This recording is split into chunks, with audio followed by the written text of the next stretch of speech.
ضربونا بالمنوي.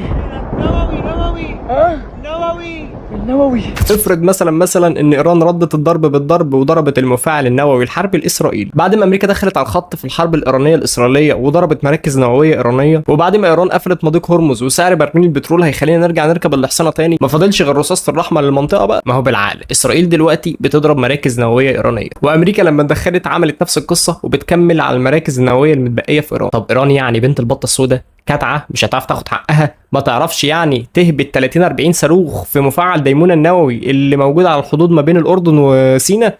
يعني ده موضوع بسيط جدا بما ان الحرب شغاله على ردة الفعل في ضرب المراكز النوويه. مفاعل ديمونة النووي الحربي الاسرائيلي اللي احنا كنا متكلمين عنه الفيديو اللي فات، وكانت مصر كلها حاطه ايديها على قلبها بتقول يا رب ما يتضرب، محدش يقرب منه يا رب، وشغلنا شبكه الانذار والرصد الاشعاعي وعملنا اشكال في السماء. فاكرينه المفاعل ده؟ ما هو بالعقل وبالاستنتاج بنسبه 90% المفاعل ده لازم يتضرب، محدش احسن من حد. وزي ما سيد شيبه قال الله يرحمه، يا روح ما بعدك روح. فيلا بينا مع بعض نعمل فيلم رعب كده زي فاينل ديستنيشن، ونتخيل مع بعض السيناريوهات اللي هتحصل لو ايران فعلا ضربت مفاعل ديمونة النووي الحربي الاسرائيلي. السيناريو الاول، انفجار نووي مباشر. بمجرد ضرب المفاعل النووي بالصواريخ هيحصل انفجار نووي زي اللي حصل في تشيرنوبل او فوكوشيما، وده في حاله انه في اللحظه اللي اتضرب فيها كان شغال وبينتج. طيب والانفجار النووي اللي هيحصل للمفاعل ده هينتج عنه ايه؟ هينتج عنه اشعاعات نوويه هتنتشر في الجو في خلال ساعات. الاشعاعات دي هتملى هوا كل المناطق المحيطه، هتملى هوا الاردن وسيناء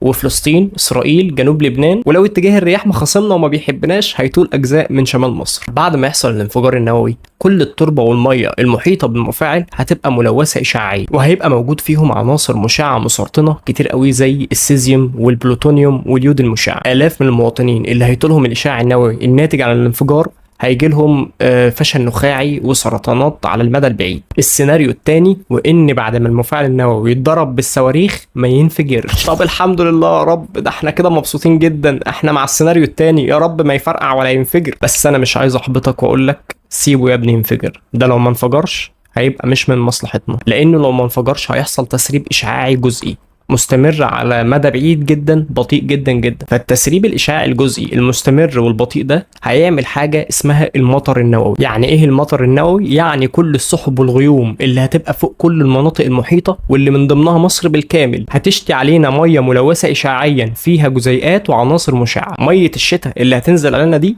هتقتل كل المحاصيل الزراعيه وهتسمم وهتلوث التربه وهتسمم نهر النيل كله، واي حد هيشرب منه او هياكل اي محاصيل نزل عليها الميه دي هيبقى حكم على نفسه بالاعدام. بمعنى اصح ان احنا المصريين لو قدرنا نتفادى ان احنا ما نشربش من الميه او من المحاصيل الملوثه